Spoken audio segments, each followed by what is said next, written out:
어머니 뱃속에서부터 치열하게 장자권을 두고 싸웠던 두 아이가 이제 어느덧 장성하게 되었습니다.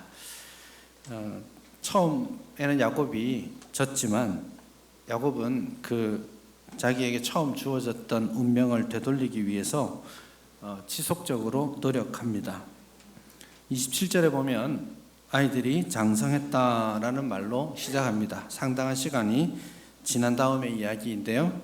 그런데 이 아이들이 자란 모습은 예상대로입니다. 그래서 에서는 본문에 보니까 익숙한 사냥꾼이 되었다, 들 사람이 되었다라고 말씀합니다. 에서가 처음 태어났을 때 몸이 좀 불긋불긋하고 또 털이 많이 있었습니다. 그래서 사람들이 보기에 이 녀석 장군감일세, 장자 되기에 충분하겠는데 이런 기대감을 가지고 태어났습니다. 그리고 이제 장성하고 나서도 그는 기대한 대로 익숙한 사냥꾼이 되었다, 들 사람이 되었다고 합니다. 그는 막 열심히 밖으로 뛰어다니면서 장군의 기상을 그렇게 펼친 것 같습니다. 산으로 들로 누비면서 다니고 짐승들을 잡습니다. 활을 탁 쏘면 백발백중 다 잡아요. 어떤 경우는 막 쏘았는데 2마리가 잡히고 엊그제 낚시하신 분의 고백이 있었습니다. 한 번 던졌는데 2마리가 올라왔다. 그걸 또 자랑하시던데, 익숙한 사냥꾼, 아주 능수능란하게 사냥하는데 특별한 재능을 가진 그런 사람이 되었다. 그는 들에서 다니는 그런 사람이 되었다라고 본문이 말하고 있습니다. 그런데 반대로 야곱은 조용한 사람이었고 장막에 거했다, 그렇게 표현하고 있습니다.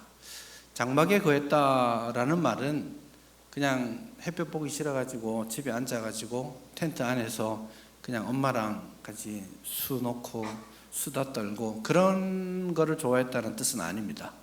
장막에 거했다라는 말의 일반적인 의미는 그가 목축을 했다, 이런 뜻입니다. 그래서 장막에 거하면서 목축을 하는 것을 그냥 일반적으로 장막에 거주했다라고 말합니다. 그래서 야곱은 양, 염소를 치는 목축업자가 되었고, 에서는 아주 자유로운 영혼처럼 산으로 들러 다니면서 짐승을 잡는 그런 사냥꾼이 되었다라고 합니다. 조용한 사람이었다라고 본문이 말하고 있습니다. 조용한 사람이 뭘 뜻할까요? 해석이 필요한 부분입니다.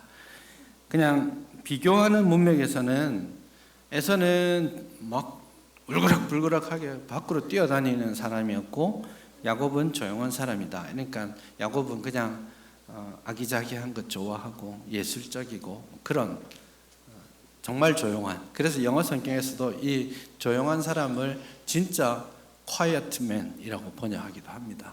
그래서 정말 말이 없는 조용한 그런 사람이라고 볼 수도 있겠지만 사실 이 단어는 굉장히 특별한 단어이기도 합니다. 창세기에서도 또 여러 차례 나오긴 하는데요, 이 단어를 성경에서 누구에게 쓰고 있는지를 한번 찾아보면 약간 놀랄 수도 있겠습니다. 처음 이 단어를 누구에게 썼느냐 하면 창세기 7장에 보면 노아에게 이 이름을 씁니다. 노아는 의인이고 당대의 완전한 사람이다, 그렇게 표현하죠. 완전한 사람이라는 말이 똑같은 단어입니다. 탐이라는 단어인데 여기에 보면 야곱은 조용한 사람이다 이렇게 번역했지만 다른 대부분의 번역에서는 완전한 사람이다, 혹은 욥은 순전하다, 순전한 사람이다, 흠이 없는 사람이다, 그렇게 표현할 때도 이 단어를 씁니다.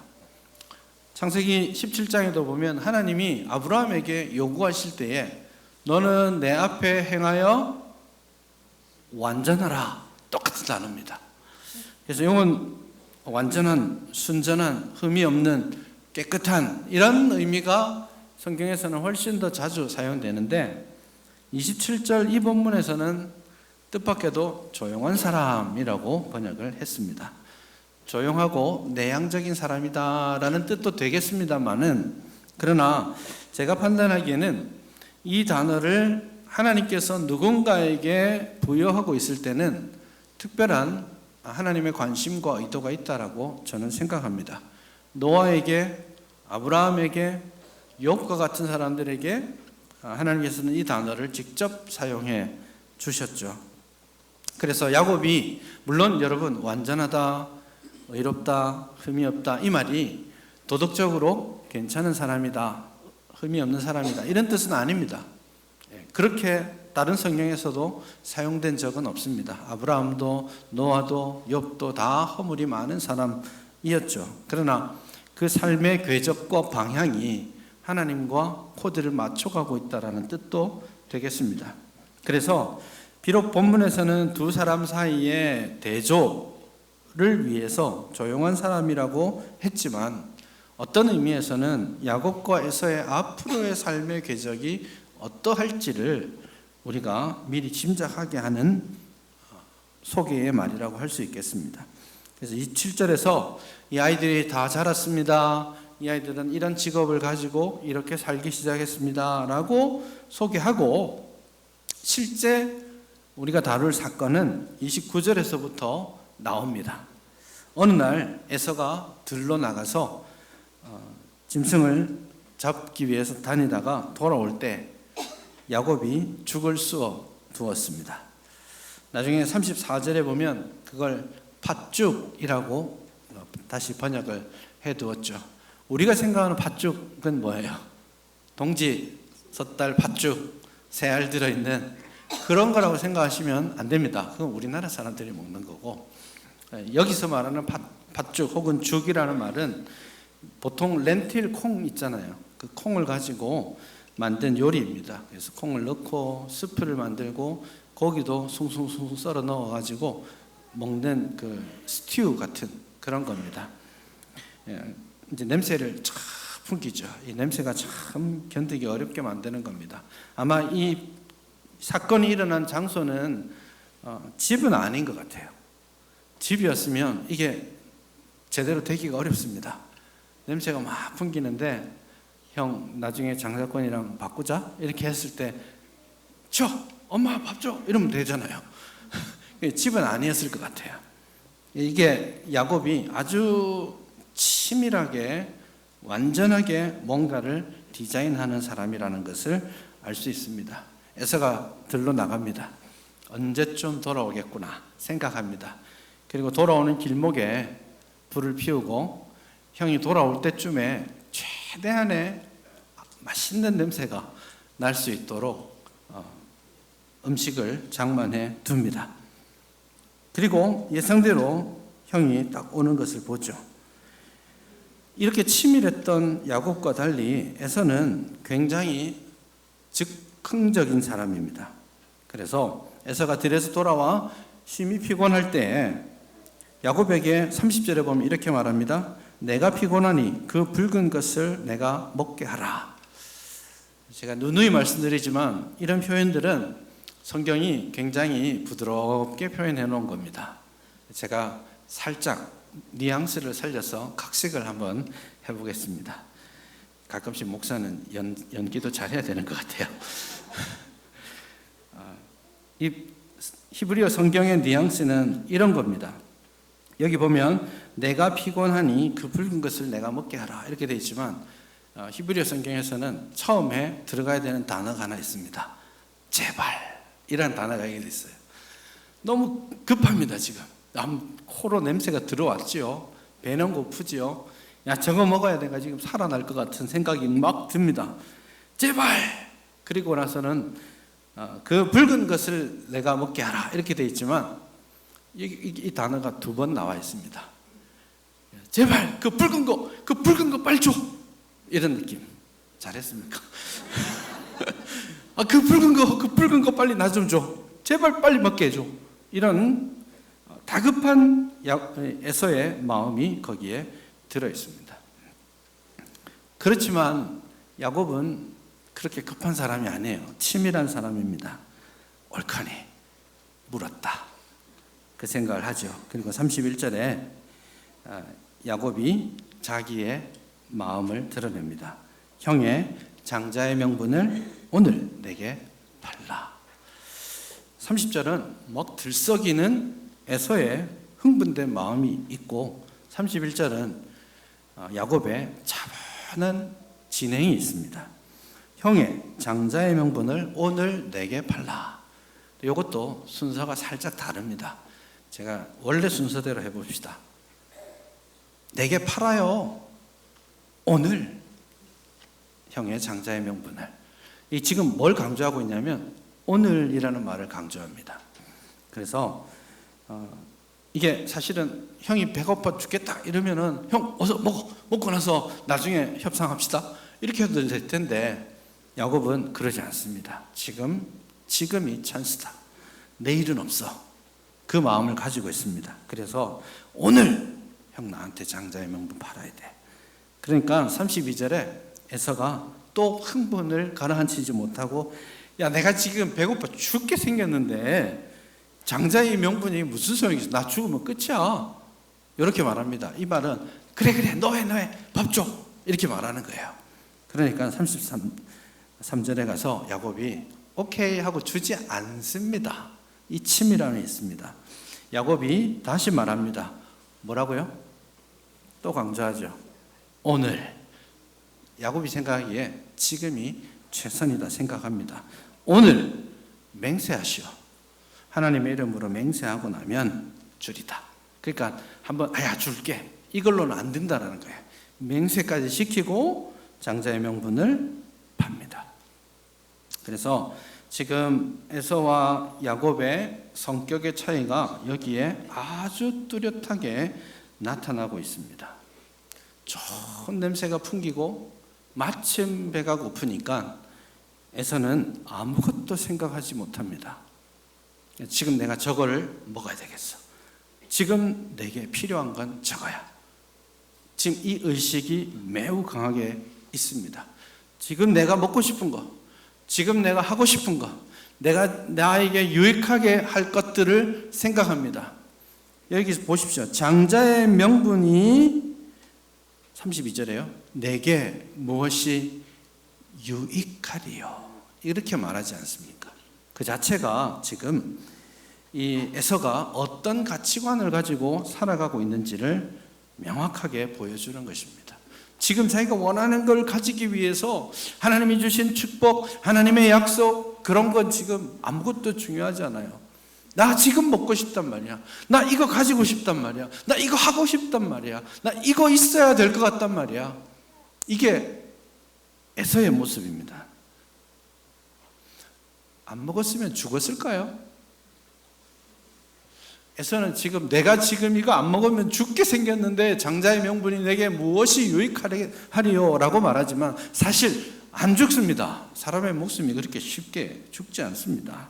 그리고 미세하지만 오늘 본문은 에서가 배고팠는지조차도 말하지 않아요.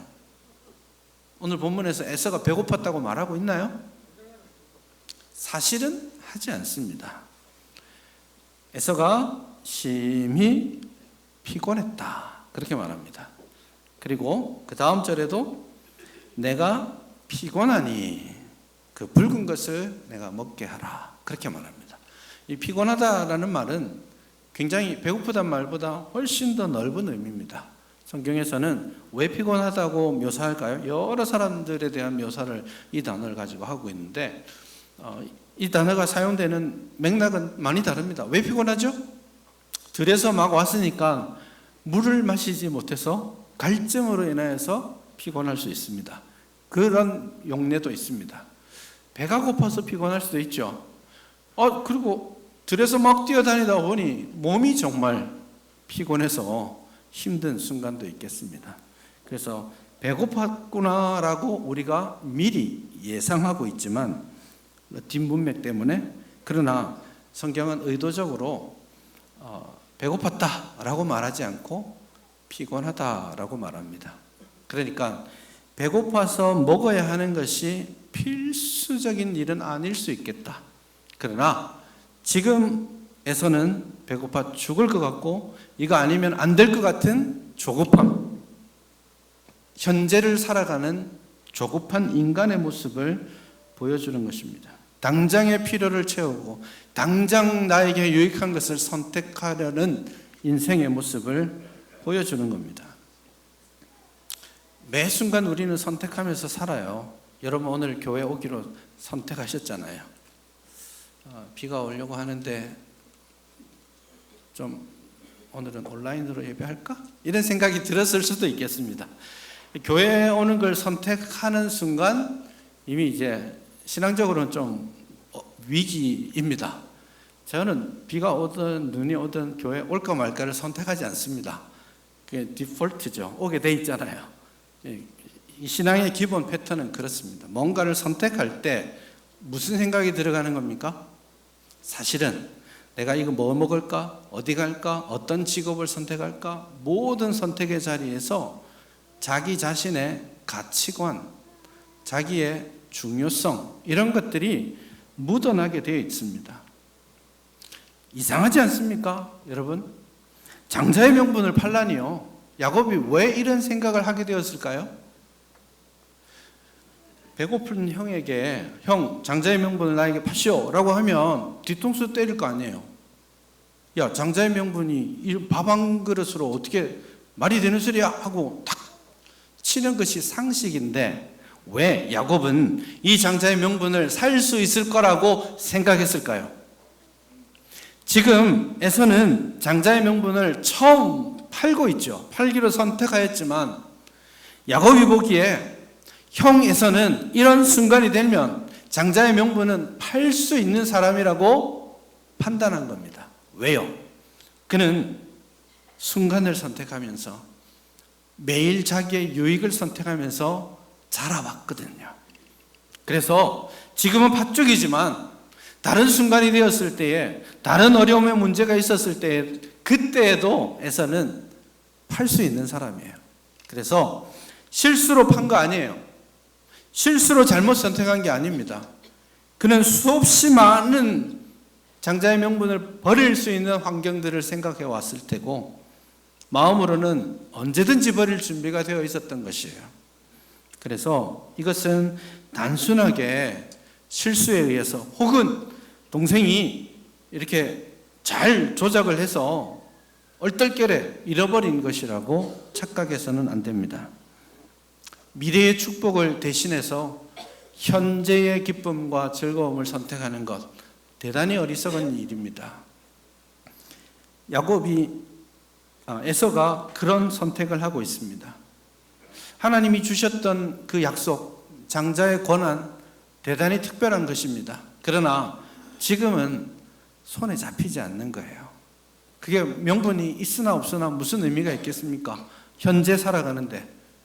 그러나 하나님께서 영원을 두고 약속해 놓으셨던 그 명분을, 미래의 놀라운 축복을 그는 오늘 현재 내가 먹고 마시는 것에 충실하기 위해서 버리고 있는 겁니다. 이것은 대단히 위험한 일입니다. 그의 모습은 34절에서 그대로 나타납니다. 팥죽을 먹습니다. 그런데 본문에서는 이렇게 묘사하죠. 에서가 먹으며 마시고 일어나 갔다. 이거 굉장히 특별한 그 문장의 흐름입니다. 어떤 느낌이세요? 에서가 먹고 마시고 일어나 갔다. 장자의 명분을 팔아놓고도 그것을 먹으면서 아무런 거리낌이 없어요. 왜? 배불러지니까. 맛있으니까요. 지금 기분 좋아지니까요. 장자의 명분을 팔아놓고도 거리낌이 없습니다. 그냥 막 개걸스럽게 먹고 나서는 야, 그거 다시 돌려줘. 이렇게 말도 해볼 수 있을 텐데 괴념치 않고 툴툴 그 자리를 털고 일어나서 떠나버립니다. 그게 에서의 어떠함을 나타내는 것이죠.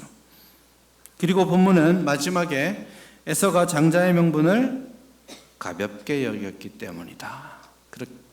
그렇게 우리에게 설명하고 있습니다. 그가 하나님이 약속하셨던 약속의 말씀을 가볍게 여겼기 때문입니다. 미래는, 오지 않은 미래는 내버려 두고 지금 현재의 기쁨을 취하는 것입니다. 미래의 하나님의 약속을 발로 걷어차버리고 오늘 배부름을, 오늘 유익을 선택하는 한 사람의 모습입니다. 이게 작은 일이 아니에요. 히브리서 12장 16절에 보면 이 에서에 대한 이야기들을 말씀하고 있습니다. 경계합니다. 음행하는 자, 혹 한 그릇 음식을 위하여 장자의 명분을 판 에서와 같이 망령된 자가 없도록 하라. 음행하는 죄와 같이 악하고 무거운 것이 팥죽 한 그릇을 위해 장자의 명분을 팔아치우는 사람의 모습, 그런 신자가 망령된 자라고 히브리서 12장은 우리에게 말씀하고 있습니다. 하나님께서 주신 약속의 말씀, 경건의 삶, 지금은 보이지 않지만, 지금은 손에 잡히지 않지만, 지금은 우리가 누릴 수 없는 것처럼 느껴질지 모르지만 그것을 붙들지 않고 지금 눈에 보이는 대로, 지금 좋은 대로, 지금 나에게 더 유익할 것 같은 것들을 선택하며 사는 것이 망령된 것이고 하나님 앞에 매우 위험한 나쁜 죄악임을 우리는 알아야 할 것입니다. 이 말씀을 준비하면서 이게 먹는 일이잖아요. 제가 좀 살 빼고 묵상을 좀 했습니다. 한 2년 정도 동안 한 10여 킬로 뺐습니다. 반응이 10여 킬로 빼고 요즘 살짝 오르고 있습니다. 그래서 요즘 얼굴이 좋아졌다는 말을 좀 듣고 있어서 위기를 좀 느끼고 있습니다. 한 2년 만에 저를 만나는 사람들은 저를 몰라봅니다. 진짜입니다. 몇 번 경험했습니다. 목사님을 아는 분인데 악수하고 한 30여 분 있다가 갑자기 이분이 깨달은 듯이 강하고 목사님이셨어요? 이러는 거예요. 알고 지낸 사이인데 굉장히 통쾌하더라고요. 네, 그렇게 이제 살을 뺐습니다. 살을 뺄 때 수많은 선택의 순간들을 만나왔었습니다. 하루에도 수십 번씩 먹어야 돼, 말아야 돼. 먹어야 돼, 말아야 돼. 간식 요거 막 손에 잡았다가 놓고 입에 하다가 놓고 그 일들을 하루 종일 합니다. 그것 때문에, 먹는 것 때문에 막 짜증이 올라오기도 하고요. 피곤하고 일찍 배고파서 일찍 잠자리에 가기도 하고, 먹다가 아내 생각이 나가지고 두려운 마음에 내려놓기도 하고, 여러 일들을 경험하면서 어쨌든 살 빼는 일들을 좀 했습니다. 걱정해 주시는 분들이 많았죠. 건강을 걱정하시는 분들도 있었고, 아프면 병원에 가봐라, 살 빠지면 문제 있다, 뭐 이렇게 하시는 분도 있었고, 교회 걱정해 주시는 분도 많았습니다. 교회 문제 있냐, 어느 성도가 너를 괴롭히냐, 이렇게 걱정해 주는 사람도 있고, 아무 소용없다 주의도 있습니다. 야, 요요 온다, 그거 해봐야 아무 소용없어, 이런 사람도 있고, 비결을 묻는 사람들이 더 많았습니다. 어떻게 뺄 수 있냐 이렇게 묻는데, 그 답이 오늘 본문에 나오는 답입니다. 지금 먹고 싶은 걸 참으면 내일의 찬란한 영광이 온다. 지금 내 입에 맞고, 지금 내 몸이 원하고, 지금 내 삶에 유익을 주겠다 싶은 것들을 참으면 훨씬 더 복되고 영광스러운 하나님의 은혜와 복이 내일 우리 앞에 올 것입니다. 이 사실을 믿으셔야 합니다. 그래서 오늘 눈부신 유혹을 넘어가면 내일 눈부신 영광이 우리 앞에 있을 겁니다. 그래서 여러분, 성도로서 우리의 몸과 마음과 우리의 현재를 만족해 하는 일들을 추구하지 않기를 바랍니다. 가끔씩 하나님의 약속은, 하나님의 말씀은 우리에게 너무 멀리 있는 것 같습니다. 잡으려고 해도, 기다리려고 해도 잡혀지지 않고 기다릴 수 없는 것 같기도 합니다. 그러나 여러분, 하나님을 믿으셔야 됩니다. 오늘의 나를 유익하게 하는 것이 하나님 나라의 유익보다 결코 중요하지 않습니다. 오늘 나를 즐겁게 하는 것이 내가 그것을 포기하고 제자됨의 삶을 살아가는 즐거움보다 결코 크지 않습니다. 그러나 마귀는 우리에게 계속해서 그런 마음을 줄 겁니다. 내가 죽게 되었는데 이 장자의 명분이 나에게 무슨 유익을 주겠느냐, 그렇게 계속해서 말할 겁니다. 안 죽습니다. 예수님은 40일간 금식하셨어요. 에서와는 비교할 수 없겠죠. 그때 마귀가 지금 배고프지? 이거 만들어서 먹어 라고 말했어요. 예수님은 지금의 배고픔을, 지금의 문제를 해결하는 데 관심을 두지 않으셨습니다. 대신에 하나님의 말씀에 무엇을 가르치고 있는지를 선택하고 가셨습니다. 그래서 나를 유익하게 하는 길이 아니라 올바른 길을 가야 된다는 겁니다. 내가 빨리 갈 수 있는 길을 가라고 하는 것이 아니라 올바른 방향 가운데 서 있어야 된다라고 말하는 것입니다. 오늘 하나님의 약속의 말씀을 굳게 신뢰하고 잠깐의 즐거움, 이 세상의 낙을 위해 하나님 나라의 영광을 포기하는 어리석음을 범하지 않기를 바랍니다. 잠깐 더 말씀을 야곱에게로 좀 이어갔으면 좋겠습니다. 여러분, 야곱은 잘했습니까? 누가 더 나쁜가요?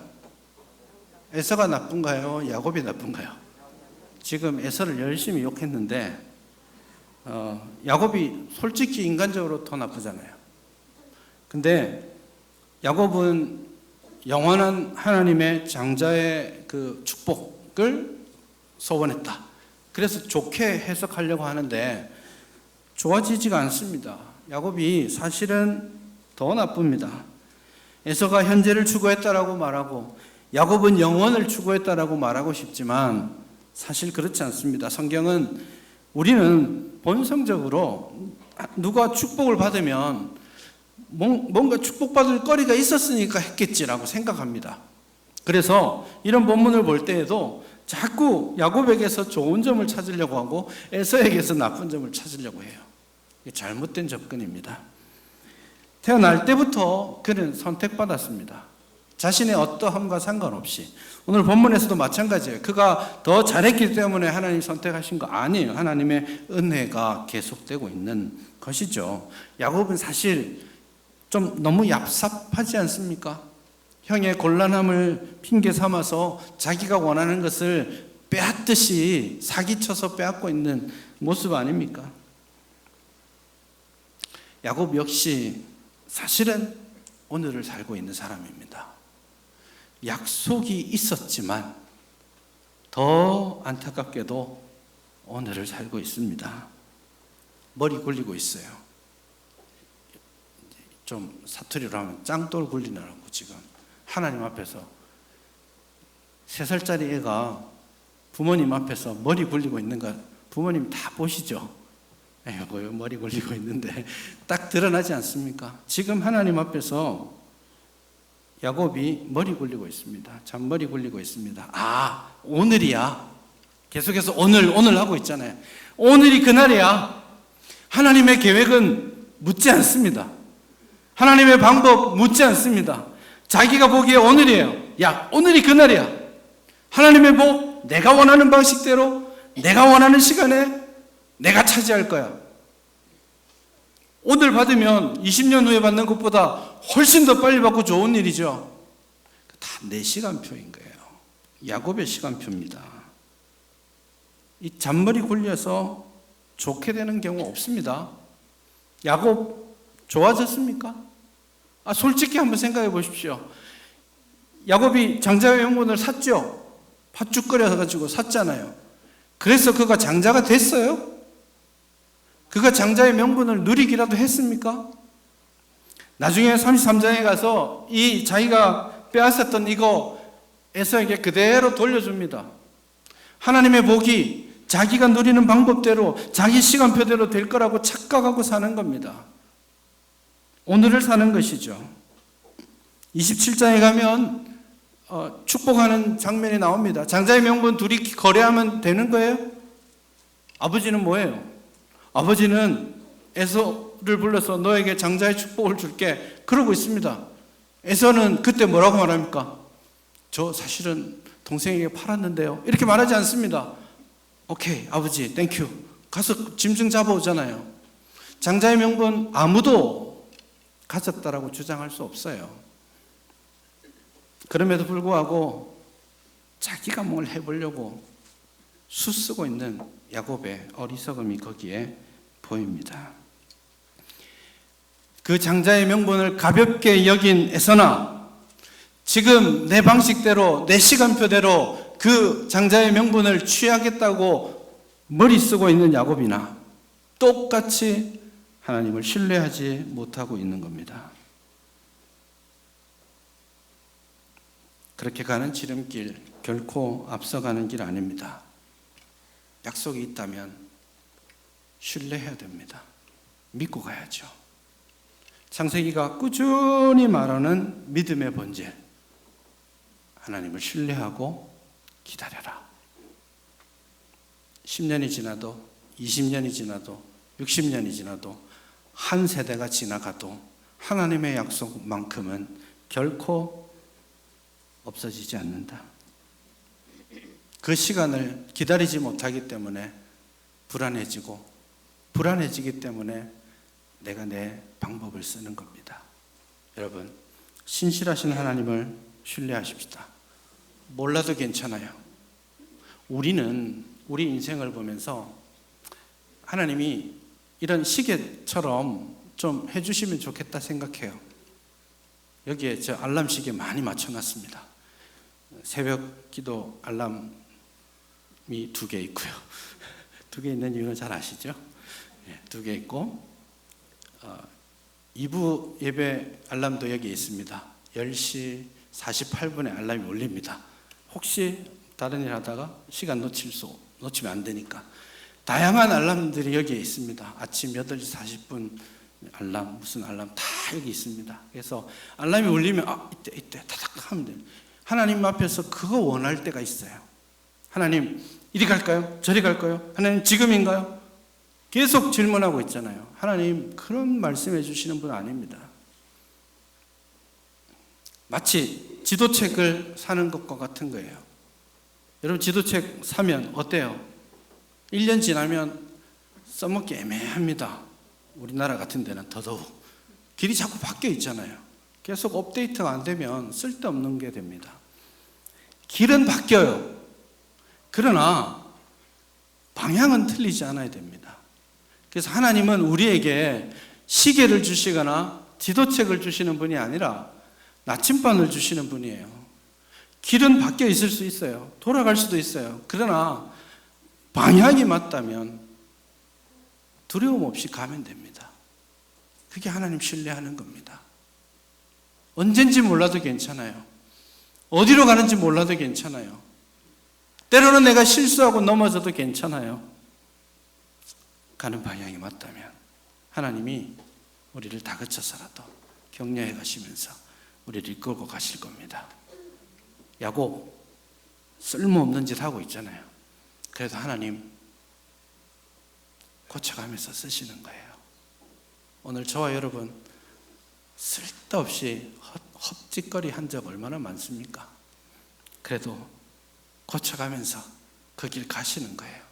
그래서 우리가 하나님 말씀의 방향에 서 있는지 항상 물어보고, 그리고 남은 것은 신뢰하며 묵묵히 걸어가는 거예요. 기다릴 줄 아는 겁니다. 지금 에서도 야곱도 놓쳐버린 그것, 하나님을 신뢰하고 올바른 방향에서 묵묵히 걸어가는 우리의 믿음의 삶, 그것을 선택하는 저와 여러분 될 수 있기를 바랍니다.